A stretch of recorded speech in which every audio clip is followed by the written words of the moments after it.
আসসালামু আলাইকুম রহমতুল্লাহি ওবরকাতুহু। সম্মানিত দর্শক, আপনারা ইতিমধ্যে লক্ষ্য করেছেন যে আমাদের প্রধানমন্ত্রী জনাব তারেক রহমান সাহেব, তিনি অতীতের অন্য সব প্রধানমন্ত্রী বা রাষ্ট্রপ্রধানের মতো ঠিক অনেকটা জাঁকজমকপূর্ণ জীবন এটা পছন্দ করেন না বা স্বাচ্ছন্দ্য অনুভব করেন না। এরশাদ সাহেব খুব দামি, দামি টাই পরতেন, কোট পরতেন, ঘড়ি কিনতেন। এমনকি বিদেশে গিয়ে তিনি সেই বিভিন্ন ঘড়ির মার্কেটে ঘুরতেন এরশাদ সাহেব। নিজের জন্য অরিজিনাল রোলেক্স কিনতেন। আর আফটার মার্কেট থেকে মানে ২ নম্বর মার্কেট থেকে বিভিন্ন মানুষকে উপহার দেওয়ার জন্য অনেক দেখুন ২ নম্বরই রোলেক্স ঘড়ি তিনি কিনতেন। এবং বেজিংয়ের এরকম একটা মার্কেটে তিনি যে ঘোরাফেরা করেছেন বা কিনেছেন, উনার সাথে যারা ছিলেন তাদের সঙ্গে আবার আমার ভ্রমণ করার সুযোগ হয়েছে, এই জিনিসগুলো আমি জেনেছি। অন্যদিকে সাবেক প্রধানমন্ত্রী শেখ হাসিনা বলেন, বঙ্গবন্ধু বলেন, তারপর বেগম জিয়া বলেন, তারা প্রচুর বিদেশ ভ্রমণ করেছেন। বিভিন্ন সময়টিতে বঙ্গবন্ধুর জমানাতে বঙ্গবন্ধু যখন ছিলেন তিনি গেছেন, তার স্ত্রীকে নিয়ে গেছেন, তার সন্তানকে নিয়ে গেছেন। এরপর তিনি লন্ডনে যাওয়ার পর সেখান থেকে ছুটি কাটানোর জন্য সুইজারল্যান্ডে গেছেন। জিয়াউর রহমান সাহেব বহু দেশে গেছেন এবং অনেক জায়গাতে তিনি বেগম জিয়াকে সঙ্গে নিয়ে গেছেন এবং বেগম জিয়া সেখানে গিয়ে জিয়াউর রহমান সাহেব এগুলো পছন্দ করতেন না। তারপর তিনি টুকটাক কিন্তু এই বিভিন্ন মার্কেটিং, শপিং তিনি করতেন। কিন্তু তারেক রহমান সাহেবের ক্ষেত্রে এই জিনিসগুলো আমরা গত ৬ মাসে দেখছি না। তিনি এবং তার স্ত্রী দুজনেই সেই বেজিংয়ে গেলেন বা কুয়ালালামপুরে গেলেন। তো সেখানে তাদেরকে যথেষ্ট সম্মান জানানো হলো। কিন্তু যতটুকু পিকচার দেখে, ছবি দেখে মনে হলো যে তারা জনাব তারেক রহমান সাহেব তিনি নিজে এই যে ফর্মালিটিস, রাষ্ট্রীয় যে ফর্মালিটিস সেটা তিনি এনজয় করছেন না। তিনি ইংরেজি একেবারে খারাপ বলেন না। শেখ হাসিনার চেয়ে কোনো অবস্থাতে তিনি খারাপ বলেন না। এমনকি তার মা বলা হয় যে তিনি মাত্র ম্যাট্রিক পাস, কিন্তু তারপরেও তিনি যে ইংরেজি বলতেন, সে ইংরেজি অনেকের চাইতে ভালো ছিল। এর কারণ হলো তারেক রহমান সাহেব বা বেগম জিয়া তারা যে পরিবেশে মানুষ হয়েছেন, ক্যান্টনমেন্টের পরিবেশে, তো সেই সামরিক বাহিনীতে ইংরেজি বলা এবং ইংরেজি শোনা এটা একটা অহরহ বিষয় এবং অফিসার যারা আছেন তারা প্রায়ই নিজেদের মধ্যে ইংরেজিতে কথাবার্তা বলেন। আপনারা জানেন যে জিয়াউর রহমান সাহেব তিনি বড় হয়েছেন কলকাতাতে, ইন্ডিয়াতে। তারেক রহমান সাহেবের জন্ম সম্ভবত পাকিস্তানে। আমি বলতে পারব না তার যে জন্ম 1966 এ তার জন্ম। ওই সময়টাতে হয়তো পাকিস্তানে। বেগম জিয়ার জন্ম সেই অবিভক্ত ভারতে, শিলিগুড়িতে। ফলে কি হলো, তাদের সকলের অর্থাৎ জিয়াউর রহমান সাহেব, তারেক রহমান সাহেব, তারপরে বেগম জিয়া, বেগম জিয়ার পিতা, তারেক রহমান সাহেবের নানা, তারপরে শেষে তার যে দাদা, এদের মধ্যে একটা সর্বভারতীয় কালচার কাজ করছে। এবং তারেক রহমান সাহেবের নানা চাকুরি করতেন পশ্চিমবঙ্গের রাইটার্স বিল্ডিংয়ে। তো রাইটার্স বিল্ডিংয়ে ব্রিটিশ সরকারের আন্ডারে তিনি একজন কালি বিশেষজ্ঞ ছিলেন। কালি বিশেষজ্ঞ মানে ছাপাখানার যে কালি ব্যবহৃত হতো, সেই কালির তিনি একজন বিশেষজ্ঞ ছিলেন। তো সেই হিসেবে সেই যে মিনিস্ট্রির পক্ষ থেকে যত কালি আমদানি করা হতো সেটার গুণগত মান পরীক্ষা করা, সেটার সার্টিফিকেশনের এই কাজগুলো তারেক রহমান সাহেবের দাদা করতেন এবং তিনি সেই ব্রিটিশ সরকারের একজন প্রথম শ্রেণীর কর্মকর্তা ছিলেন, ফার্স্ট ক্লাস। যখন পাকিস্তান এবং ভারত দুটো রাষ্ট্র হয়ে গেল, তখন অনেকে ভারত থেকে গেলেন, অনেকে অপশন দিয়ে পাকিস্তানে চলে এলেন। তো তারেক রহমান সাহেবের যে দাদা, তিনি অপশন দিলেন তিনি পাকিস্তানে যাবেন এবং সে অনুযায়ী তারা করাচি, পিন্ডি বা সেখানে হয়তো সপরিবারে চলে গেলেন এবং তারেক রহমান সাহেবের বাবা জিয়াউর রহমান সাহেব যে কলকাতার যে স্কুলটিতে পড়তেন, খুব নামকরা একটা স্কুলে, সেই স্কুল থেকে তিনি সেই পাকিস্তানে চলে গেলেন এবং সেখানেই তারা বড় হয়েছেন। জিয়াউর রহমান সাহেব পাকিস্তানে বড় হয়েছেন আর তারেক রহমান সাহেবও জিয়াউর রহমানের চাকরির সুবাদে সেখানে তিনি লেখাপড়া করেছেন, বড় হয়েছেন বা তার যে একেবারে বালকবেলা শৈশব তিনি সেখানে কাটিয়েছেন। পরবর্তীতে যখন জিয়াউর রহমান সাহেব বাংলাদেশে এলেন, সেই বাংলাদেশে আসার পর উনার যে কমিশন সম্ভবত 1957 এ। তো 1957 এ কমিশন লাভ করার পরে ধরুন 65-66 সনের দিকে তিনি মেজর পদে উন্নীত হলেন। তো এরপরে তিনি তার বেশিরভাগ সময়, তার কর্মজীবনের বেশিরভাগ সময় পাকিস্তানের যে মিলিটারি একাডেমি পিএমএ, সেখানে তিনি একজন ইন্সট্রাক্টর হিসেবে কর্মরত ছিলেন জিয়াউর রহমান সাহেব।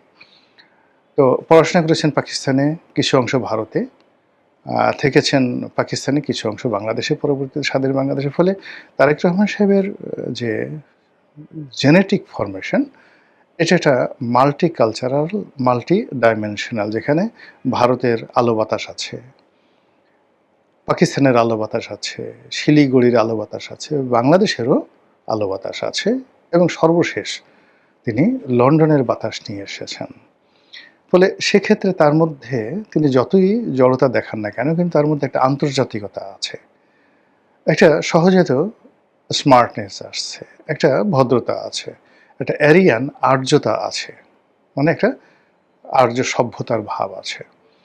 তো এতটা সত্ত্বেও তিনি কিন্তু অন্য সবার মতো ভুং ভাং এগুলো দেখাচ্ছেন না। আমাদের মধ্যে একটু জ্ঞান হলে চুল আমরা ব্যাকব্রাশ করে আঁচড়াবো, একটু টাক থাকলে সেই টাকে চটচট করতে হবে যে আমার জ্ঞান ঝকমক করছে, কথাবার্তা এমনভাবে বলতে হবে যে যেন মানুষ বুঝতে পারে, টেনে টেনে কথা বলতে হবে। তারপর শেষে মানে যাকে বলা হয় অর্ধেক কথা বলবো ফিসফিস করে, বাকি অর্ধেক কথা বলবো না। আমার যে অনেক জ্ঞান হয়েছে, আমার পেটের মধ্যে ভরা শুধু জ্ঞান এবং জ্ঞান, এগুলো বোঝাতে হবে। আমি যে রায় বাহাদুর, খান বাহাদুর বা বিরাট একটা বংশ, কথায় কথায় বাপের কথা বলতে হবে, দাদার কথা বলতে হবে, রাজাকার হন, আলবদর হন, স্বাধীনতা বিরোধী হন, ডাজ নট ম্যাটার, বাপের এবং দাদার পরিচয় দিতে হবে। এই জায়গা থেকে তারেক রহমান সাহেব কিন্তু অন্য সবার সাথে ব্যতিক্রম। তিনি তার পরিচয় দেওয়ার মতো অনেক কিছু আছে, শ্বশুরের দিকে আছে, বাপের দিকে আছে, দাদার দিকে আছে, নানার দিকে আছে, কিন্তু সেই জিনিসগুলো তিনি দেখান না। ফলে কি হলো, বিদেশে যাওয়া, ফটফট করে ইংরেজি বলা, তারপরে বিভিন্ন লোকের সাথে ছবি তোলা, তারপরে শেষে দামি দামি ব্র্যান্ডের যে ঘড়ি পরা, কোট টাই পরা, এক একটা ধরুন তোফায়েল সাহেবই তো $5,000, মানে $5,000 মানে এখন 7-8 লাখ টাকা দাম, এরকম দামি তিনি স্যুট পরতেন। তো এটা সালাউদ্দিন কাদের সাহেব পার্লামেন্টে বলেছেন যে আমাদের এই পার্লামেন্টে একজন টাকু মন্ত্রী আছে, তার বাবা তামাকও বিক্রি করতেন, টাকু মন্ত্রী বাবা তামাকও বিক্রি করতেন, তামাকও বিক্রেতার ছেলে এখন $5,000 সেই মানে কোট পরেন বা কমপ্লিট স্যুট পরেন, তিনি টাকা পান কোথায়? তো যে স্যুট টাইয়ের কথা ওই সময় তিনি $5,000 কথা বলেছেন, এখন সেটা নিঃসন্দেহে $10,000 বা $15,000 হয়ে গেছে। এরকম পৃথিবীর অনেক ভালো ব্র্যান্ডের আছে। আপনি যদি জিল্লির বা বিরনির আপনি একটা স্যুট পরেন, দামি স্যুট পরেন, আপনি $20,000-এরও স্যুট আছে। জর্জিও আরমানির অনেক স্যুট আছে যেটা আপনি $1,00,000, আপনি কল্পনা করতে পারেন জর্জিও আরমানির হাই এন্ডের এমন স্যুট আছে $1,00,000। এখন তারেক রহমান সাহেব বাংলাদেশের প্রধানমন্ত্রী, তিনি যদি বলেন যে আমি জর্জিও আরমানি, বিরনি, জিল্লি এই ধরনের ব্র্যান্ডের যে টপ কোট, টাই, প্যান্ট এবং জুতো, এই ব্র্যান্ডের আমি পরবো, আচ্ছা বলেন তো তাকে এই উপহার দেওয়ার জন্য কত মানুষ দাঁড়িয়ে আছে? কিন্তু না, তিনি এই কাজগুলো তিনি করছেন না এখনো পর্যন্ত, গত 6 মাসে। এটা তার এক ধরনের ইন্ট্রোভার্ট টাইপের ক্যারেক্টারিস্টিক্স, অন্তর্মুখী চরিত্র। সেই অন্তর্মুখী চরিত্র এটা রাষ্ট্রের জন্য আমাদের কতটা উপকার বা দেখতে যেভাবে ভালো, কর্মে সেটা কতটা আসবে সেটা দ্বিতীয় বিতর্ক। কিন্তু এখানে আজকে যে প্রসঙ্গটা আলোচনা করেছি সেটা হলো তিনি এই যে বিদেশে যাওয়া, ঘন ঘন বিদেশে যাওয়া, লোকজন সহকারে বিদেশে যাওয়া, রাষ্ট্রীয় অর্থ ব্যয় করা, নিজের অর্থ ব্যয় করা, উপহার নেওয়া, স্মার্টনেস দেখানো, এই জিনিসগুলো আসলে তার ধাতে এখনো ঢোকেনি। এখনো তিনি সেই জিনিসটা করতে পারছেন না।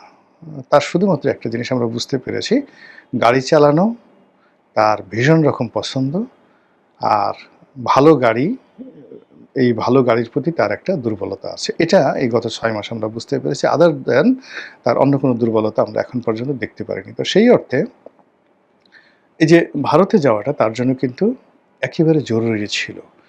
তিনি ক্ষমতায় বসে উইদিন 15 ডেজের মধ্যে যদি ভারতে যেতেন, তাহলে সম্পর্কটা এমন একটা পর্যায়ে ছিল যে নরেন্দ্র মোদীর তাকে অভ্যর্থনা জানানোর জন্য এয়ারপোর্টে চলে আসতেন, আই এম শিওর। এবং ডোনাল্ড ট্রাম্পকে যেভাবে নরেন্দ্র মোদী তার নিজের এলাকা গুজরাটে নিয়ে গিয়েছিলেন এবং স্টেডিয়ামে তাকে একটা গণসংবর্ধনা দিয়েছিলেন, তারেক রহমান সাহেবকে হয়তো সেই সংবর্ধনা দেওয়া হতো এবং এটা বাংলাদেশের জন্য একটা ল্যান্ডমার্ক হয়ে থাকতো। কিন্তু সময় গেলে সাধন হবে না, সেই কাজটি বিএনপি করেনি, করতে পারেনি, বা তারেক রহমান সাহেবের অনীহার কারণে এই জিনিসটা হয়নি। এখন আমাদের আসলে বহুমুখী সমস্যা, সেই সমস্যার প্রেক্ষিতে ভারতে যাওয়াটা, ভারতের সাথে সম্পর্ক স্থাপন করাটা বিভিন্ন কারণে আমাদের জন্য জরুরি হয়ে পড়েছে। আপনারা জানেন যে ইউনূস সরকারের আমলে ভারত অনেকগুলো সুযোগ সুবিধা বাংলাদেশকে, যেটা শেখ হাসিনার জমানাতে দেওয়া হয়েছিল, সেটা বন্ধ করে দেওয়া হয়েছে। এইগুলো বন্ধ করে দেওয়ার কারণে কি হলো, মানে অ্যাটলিস্ট শুধুমাত্র একটা সেক্টর, অর্থাৎ আমরা যে ভারতের বিমানবন্দরগুলো এবং নৌবন্দর এবং সমুদ্র বন্দরগুলো ব্যবহার করে আমাদের এক্সপোর্টের মালগুলোর জন্য আমরা ট্রান্সশিপমেন্ট সুবিধা নিতাম ভারত থেকে।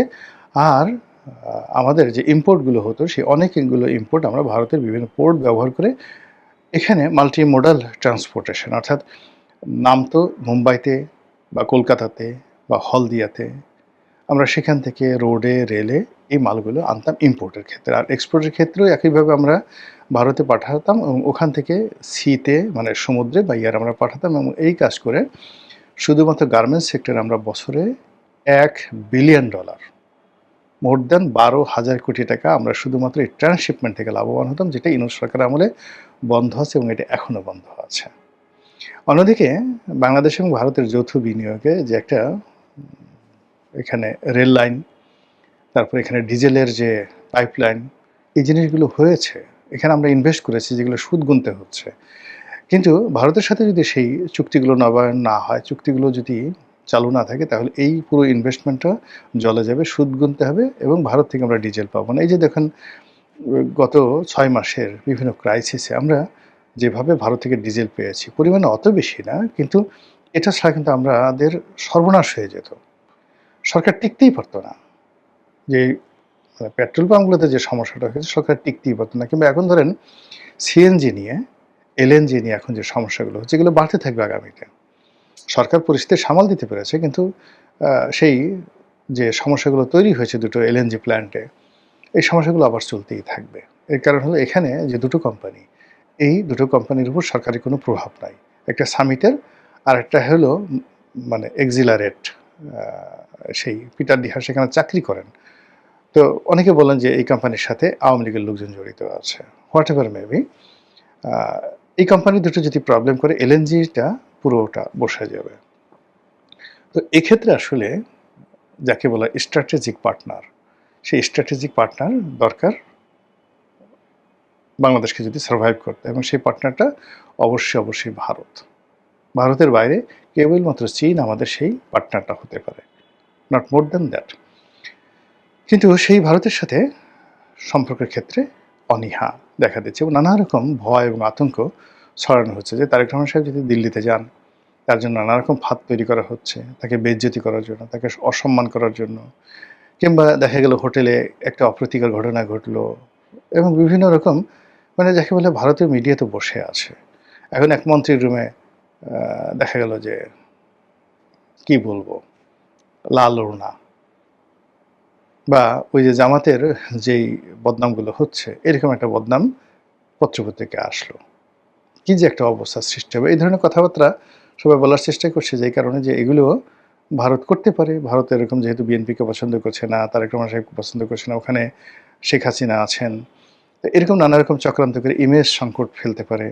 দ্বিতীয়ত হলো যে ওখানে গিয়ে এমন সব দাবি করতে পারে, এমন সব বক্তব্য দিতে পারে। আপনি ধরেন জেলেনস্কিকে ডেকে নিয়ে, আহ্বান করে নিয়ে, যেভাবে তুমি এই ধরনের পোশাক পরেছো কেন, গেঞ্জি পরে আসছো কেন, তোমার কি কোট টাই নেই, এই ধরনের কথা ডোনাল্ড ট্রাম্প তাকে বলেছেন, এমনকি তাকে হোয়াইট হাউস থেকে বের হয়ে যেতে বলেছেন।